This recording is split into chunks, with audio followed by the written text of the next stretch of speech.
Hello, everybody. My name is Kushan Hopkins. I'm an instructional technology specialist, and today I'm here to talk about Weebly. I'm also joined here with my colleague here. Hello, I'm Kurt Bernhardt. I'm the Director of Technology for OPSRC, and together, Krishna and I make up the tech team.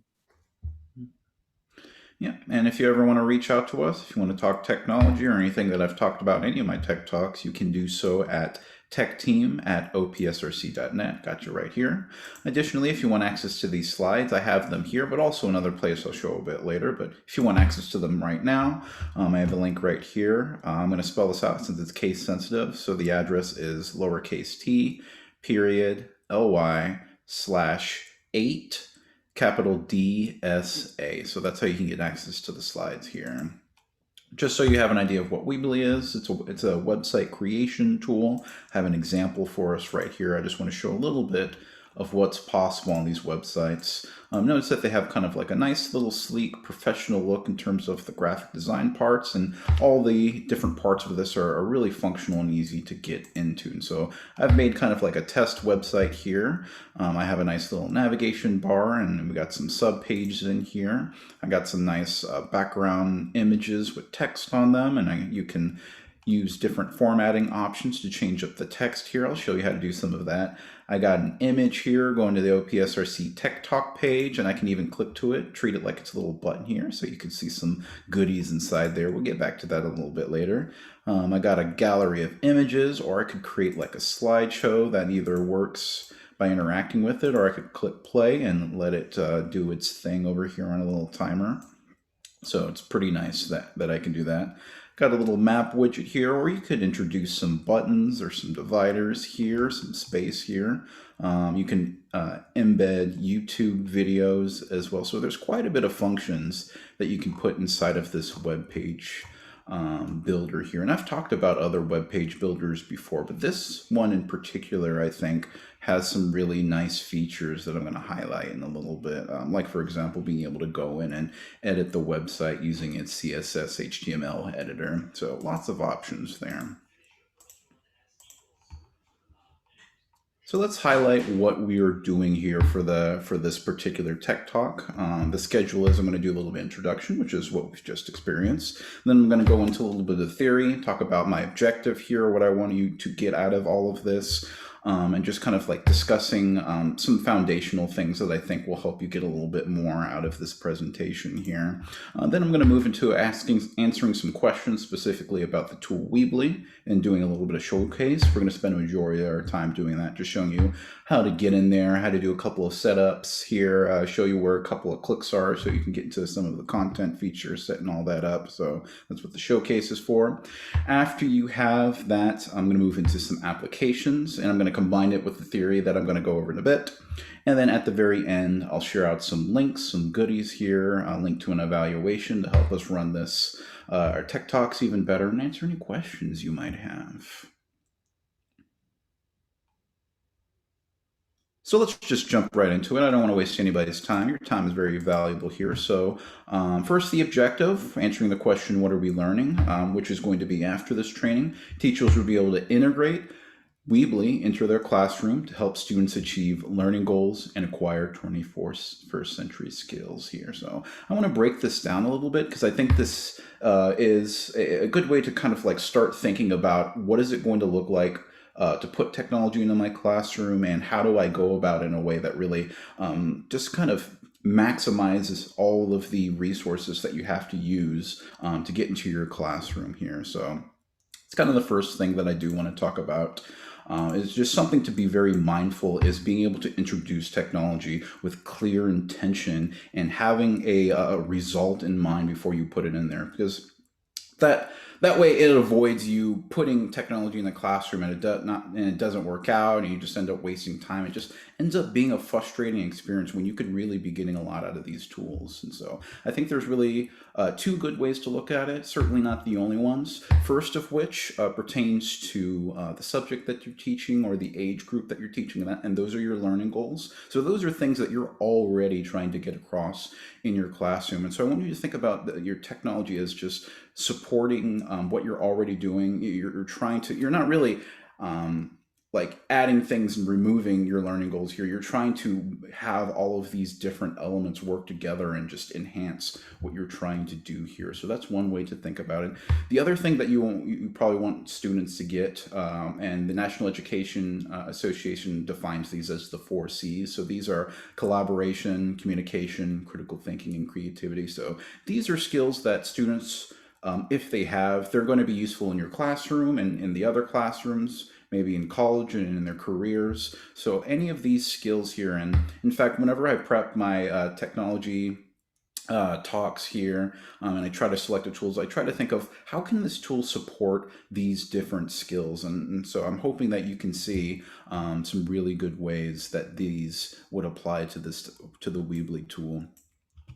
Additionally, on top of that, once you're convinced, okay, I have this piece of technology, I think it's really cool, I love the features in here, the next question I invite you to ask yourself is, how do we go about integrating technology in the classroom in an effective way? And so there's lots of different answers for that as well. But one that I do recommend that I think is like one of my personal favorite models is the SAMR model. I think it's really easy to understand and has different levels that you can kind of work yourself at. And so the idea behind this model is it just give you kind of a tiered look on how am I using a piece of technology. And so I think this works on any technology tool out there, either it be a hardware or software, just a program or a service. So like for example, you could be using a piece of technology to act as a direct substitute for something that you're already doing. So these would be something like, you pull a worksheet offline, and students will work it on there. So something that you're already doing there, but there's no functional change. But if you want to take advantage of one of the functions of the tool just to kind of directly enhance it, maybe the worksheet is read. It can has like a screen reader function, so it reads some of the instructions to the students. That would be like the augmentation stage. Or you could use the technology to completely redesign a task, and just have it use the different functions of the technology tool to have all that in there. Or you could use it to completely create a task that wouldn't be possible without the technology there. So I try to help encourage people to work at this transformative stage. I feel like you get more out of that stage, but there's nothing necessarily wrong working at the substitution augmentation stage, especially if you're getting yourself acquainted with the technology tool. I think that's a good place to start, and then you can work your way up if you like. And you don't have to just be confined to just one level. A piece of technology can work at multiple levels here. So I think this is a really nice flexible model that works for that. But once we have some of those details ironed out, let's talk about the tool itself here. So a couple of things it can do. The first question I want to answer is, what is it? Very basically, it's a web service creation and hosting service. So you don't have to worry about students paying fees or anything like that to get their site hosted. You can get it published and put their work out there. And I think that's really powerful, putting these tools in the student's hand, because it gives them that sense of ownership. They can express themselves and their ideas. They can find what's important to them and kind of curate content, and they can put it out there, so other people can see, they can experience that, they can see that other perspective, but also give and take some feedback here. So I think it's a good tool for a bunch of those parts there. Another question is, what can it do for my classroom? Like, what's kind of like the bottom line business that you can get out of Weebly? Something to keep in mind, there are some limitations to it. Like, for example, there is a 40 student monitor account limitation there, so you might need to group your students for a tool like this, or you might need to use it for as kind of like a special project deal. But maybe this might be the right tool for the right job for some of those students who need that little extra boost. They need a bit of that extra differentiation to kind of extend their learning there. So this might be the right tool for that job. I think it's very easy to get started. There's a lot of dragging and dropping for content, and there's a lot of click and editing features. You'll see me just do things and change stuff on the fly. I don't have to edit any code. Although if you do have some students, you want to work on some web development, I think this is a wonderful tool for that, because you can edit it using the CSS and HTML editor there.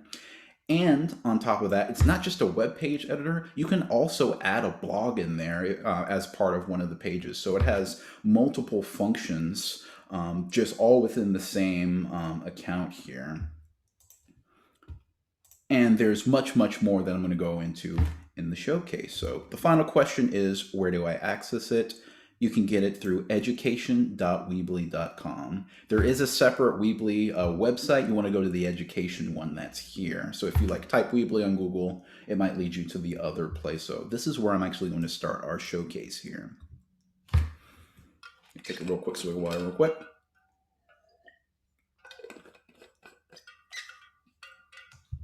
All right.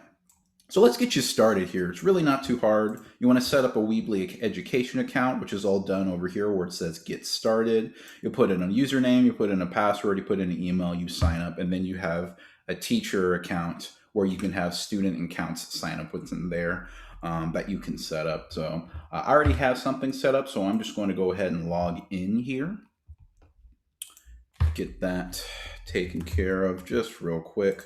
Log in there. There we go. So make sure that you do log in from this page as well. Otherwise, if you log in through the regular Weebly site, it'll just take you straight to the site editing view. And even though this is a teacher account, you can create your own websites on here. I think that's good if you're trying to create like a classroom account that you're going to regularly keep up with. You can take advantage of this as that for there. But if you're going to start setting up student accounts, you want to do that on the second tab over here at the top where it says My Students. And I've already created a course, but I'm going to create another one so I can showcase a bit of that here. So what I plan on doing here is clicking this little button on the top here, this orange button that says Add a Class. That is a great place to start. So I'm going to click that. And I'm going to call this, test course, give it something a little generic there. Give it the grade just as a little bit of a descriptor here. And I can choose to make the student sites private or public. Now, if you need a reminder what that means, you can hover over this tooltip and it'll let you know. The basic idea is if it's public, anybody can see them, anybody can search for them. If they're private, it puts a password on them. So if anybody visits those websites, they need a password, otherwise they're not getting anywhere. Also, it won't show up in search engines, so it's less likely for like a bot or something to show up and search and get into their website and like post stuff on there, on the blogs and things like that. So I'm going to leave this public just to make it a little easier for myself for the showcase. Here, I'm just going to click Create Class here.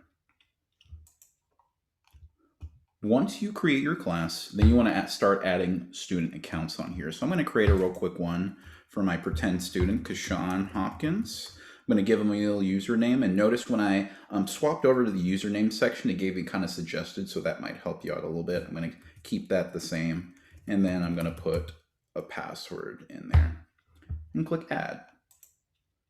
So that is a quick way that I can add one student. You can also add multiple students by clicking the button at the top of the Add a Student section, add multiple students, and then you can either upload a CSV file to bulk upload, or you can enter in student information on the line over here. You just give it the first name, last name, password, and it should automatically generate the account for them. So it's a real nice way that you can get in there, just kind of an alternate way of doing that. Something also to keep in mind is if you click on Print Student List and you have multiple students, it might not do it for me now. Yeah. It didn't do it for me at this time, but if you wanted to print off a list that you want to copy and paste a PDF from, that works there. But just something to keep in mind, top right-hand corner, you see this little box over here. It says student accounts 240. You can pay for more, but if you want to keep it on the free account, 40 is your limit, regardless how many classes you have. Combined, it will count how many students you have on here. One other neat thing to point out here before we jump into creating a course, bottom left-hand corner here, or creating a website that is, there is a simplified student login section that you can give your students. So instead of having them log in through the Weebly page, they can do it through students.weebly.com. I'll save it over there for myself because I'm going to log in once I get this information here. But something to keep in mind, if you click on the name of the student, you can always see their password on here. And then whenever they log in for the first time, they can always go in through their settings and change their passwords on here. So this is just kind of like a generic password that I have here. And you can also have access to their site. That information will show up here on the right-hand side. Right now it says I don't have the site because I haven't gotten started yet, but I am going to do that. I think that's probably a good next place to go to. So I'm going to take this information here, this account. I'm going to log in as the student here. You can also log in as the teacher, but I'm going to go in the student login. Let's give it its username there. I'm just going to log in there. Have this pop up for me. Cool. The very first thing that you're going to do is put in your subdomain name. So this is just so your students will be able to share out your website. The domain's going to be taken care of. They don't have to worry about getting all that taken care of. So I can say, oh, wow, Kashan.Weebly. Yeah, sure, Kashan Hopkins at Weebly.com. And then I'm going to press continue. All right, very cool. I think is this zoomed in a little bit? Okay, I'm gonna zoom out a little bit just to give myself a little more space. It's a tad cluttered for my taste. All right, once you've gotten your subdomain taken care of, that is what your domain address is going to be when you publish it. Right now it's unpublished, so I can make any edits or anything that I want. But one really nice thing about this, especially if you're introducing this to your students for the first time, is there's a tooltip on the right-hand corner. You can see it says add an element, and it does a little bit of an animation. It's really nice because it gives the students an idea of already kind of where to start, what things to play with before they jump into there. And when you click I got it, there's 6 tooltips that helps them, starting from adding elements, editing, removing them, switching pages, switching up the style, and publishing the site. So really all the little basic pieces that you need to publish the website and get it done. But since I'm I wouldn't call myself an expert, but since I'm already kind of knowledgeable, I'm going to go to the bottom right hand corner and click that X button and just squeeze those tips down a little bit there. All right, let me point a few things out here for you. At the very top left-hand corner, we got build pages, theme settings, and help. Help is particularly good because that's where the Weebly site articles are. Oop. Here we go. Support, help support, and you can get those articles. You can always search for some more help if you can't find something on there. It's a good way to go for that.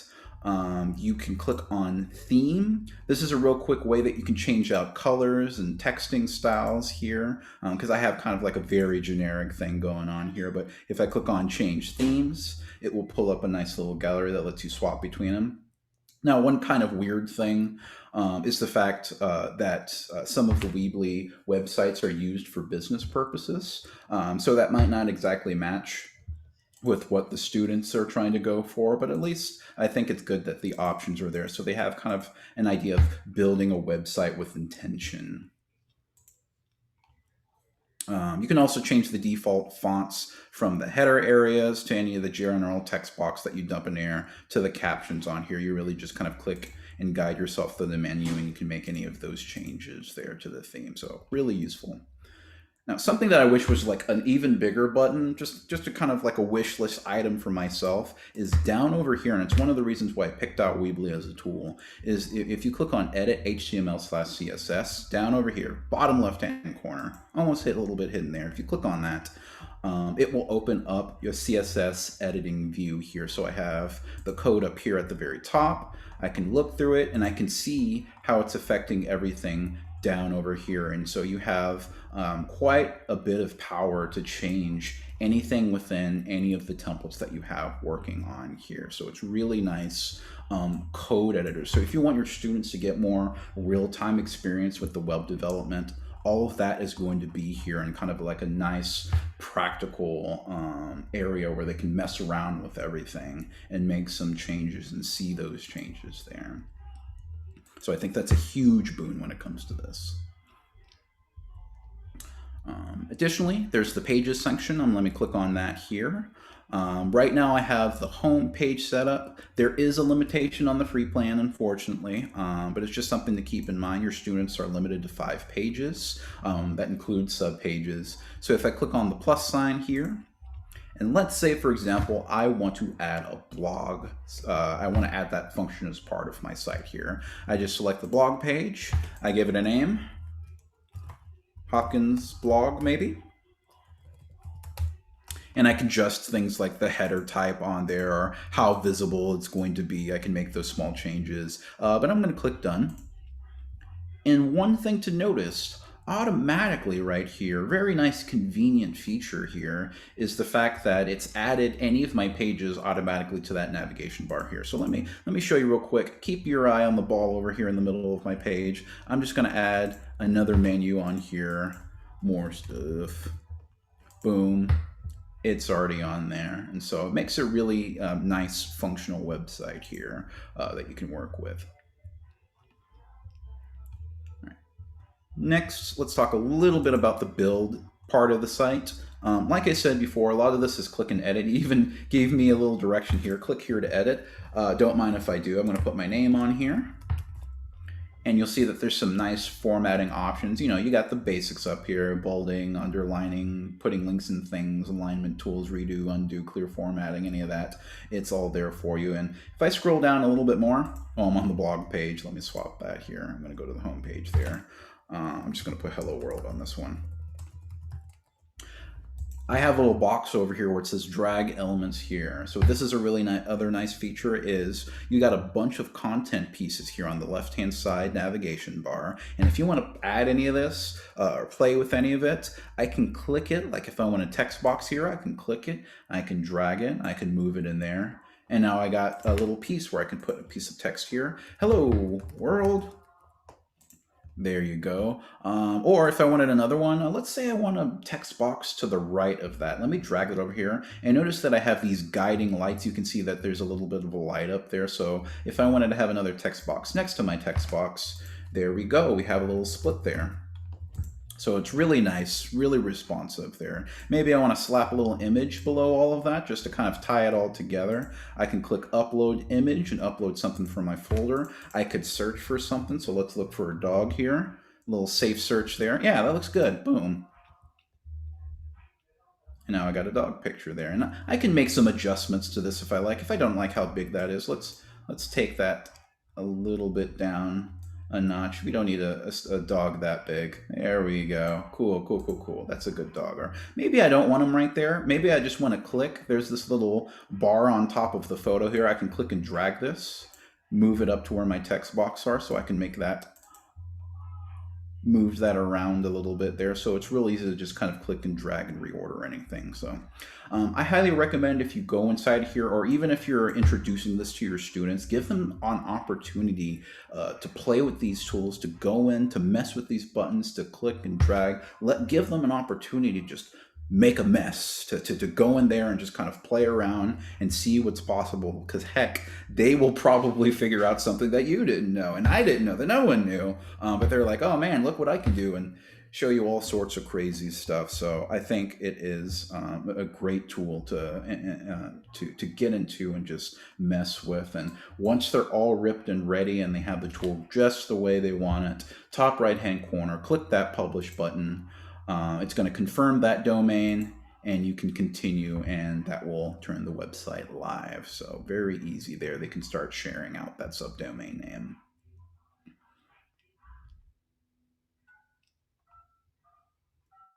All right. I think that's it for the showcase for right now. The next thing that I want to invite you to start doing is imagine what this tool will look like in your classroom. Like, what functions kind of stood out to you, that kind of jumped out, and what kind of ways do you think you could use it? What kind of projects can you tie into, or activities that you can get, or you might even have been starting to think of students who are like, oh, I think that this student in my class would respond really well to something like this. And even if you're not, that's fine. I want to help you out. I want to give you some suggestions here on just some places to get started, just to get the brain flowing on what's possible here. Like, for example, as a substitution style activity, perhaps you could use Weebly as a way to create a regularly updated class newsletter, just a way to get yourself connected to the parents, to say, hey, here's a website that I have, I manage it, I update it once a week, just getting you an idea of what's happening on here. Occasionally I'll post pictures of what's happening. So hey, if you want to keep yourself informed, here it is. Boom, real easy, send it out. That way, all you have to do is maintain the website and it works there. So you can take advantage of some of the blogging features, which I didn't have enough time to get into, but I do think it's worth exploring. It's a real easy interface as well. Next, an augmentation style activity. Something like this would be having students maintain like a blog of their own, or they could maintain a website, and they can put things like have them work on a project and maybe put some like I would say like some progress pictures, or maybe they put out some ideas in like a book report, and then students can come in from their class, offer a little bit of feedback through their commenting features. So this is just taking advantage of some of the small features that are in there for some big impact here. Next, modification style activity. I think this is a great tool for them to create and maintain a professional looking portfolio. And so this is just kind of combining the different visual elements with what type of content in here. Students are in charge of curating what's going to be put out there, how they're going to express themselves, what is a good way to communicate with clarity. They have to make all of those decisions. They have to be responsible. And so I think that's a good way to do that. And once they're done, they have something nice that they can share with other people to prove and say, hey, I did all of this stuff. I put the hard work in, and here's all the stuff in kind of like a nice format here. So modification to activity, there you go. And the very last one, redefinition, just creating something that wouldn't be possible at the website.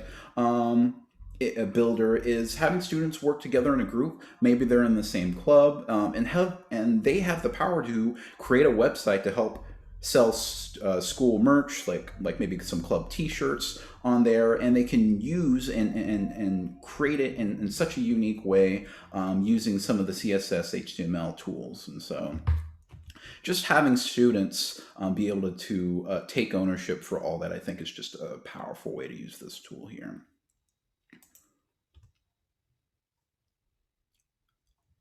All right, we're almost done here. I just want to say thank you so much. From the bottom of my heart, I really do appreciate anybody coming over here, listening to me talk about any of these technology tools. I love to do stuff like this, and so I hope you feel, I don't know, I feel excited whenever I talk about this stuff, because I think it's just, each one of these tools is just an opportunity to transform your classroom, do something a little bit different, and just add some more tools to your tool belt that's out there. And, Weebly's not the only website creator out there. You could just type in Google real quick, and then you can come up with like a bunch of different other tools. But I think just being able to be aware of what's possible out there, and think creatively about the applications behind these tools, and just finding the right one for the right job for the right student. It's just, it's exciting stuff for me. So let me wrap this up here.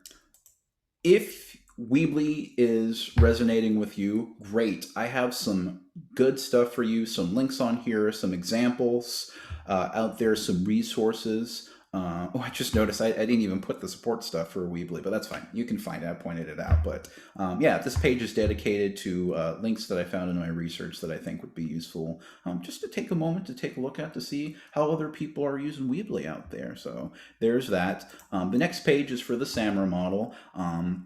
Even if Weebly didn't work for you, I think the SAMR model is good for any piece of technology, even one that you've been using for a while. Maybe you're thinking, how can I use this tool and take it to the next step? I think the SAMR model is a good sort of test to see how well you're using your tool. Maybe you could squeeze a little bit more functionality out of it, or at least it gets the conversation going. And then finally, my last page. Big, huge thank you for everybody that's here. The very first link that I have here is my evaluation. If you enjoy what we're doing, or heck, if you didn't enjoy what we're doing, we want to hear from you. Doesn't matter. We want to get some of that feedback so we can always make it better for the next time. So I have the link here if you need it. That is, this is case sensitive, so I'm going to spell it out real quick. It's lowercase t, period, ly / lowercase g, z as in zebra, uppercase K. It's a really short form, I promise you. You just click a couple of buttons, you fill out some short form stuff, and then boom, submit. It's all one pager, won't take you long, and it is a huge help for us.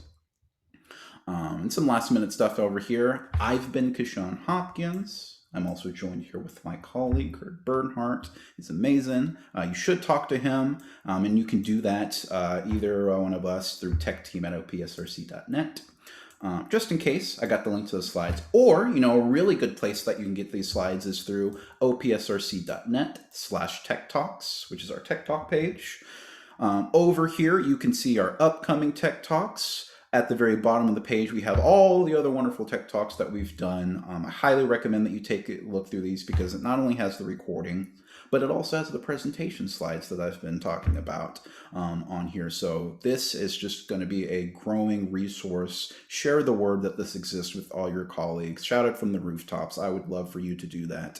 And if you're looking at this page and you're like, I don't see this tool that I've been using all year and I love so much, please let us know. We got a nice little button over here. You can suggest a future technology tool, and I am certain we would love to hear about it. And maybe you might see it on the Tech Talks here. Heck, maybe you could come in here and do one of these Tech Talks. It'll be great. We'll see where we go. I don't want to get ahead of myself. So other than that, I think that's it for me. And Kurt, did you have anything else to add here? Nothing to add. Great presentation. Thank you, Kurt. I appreciate that. All right. Other than that, one last thank you, and I hope everybody has a wonderful day.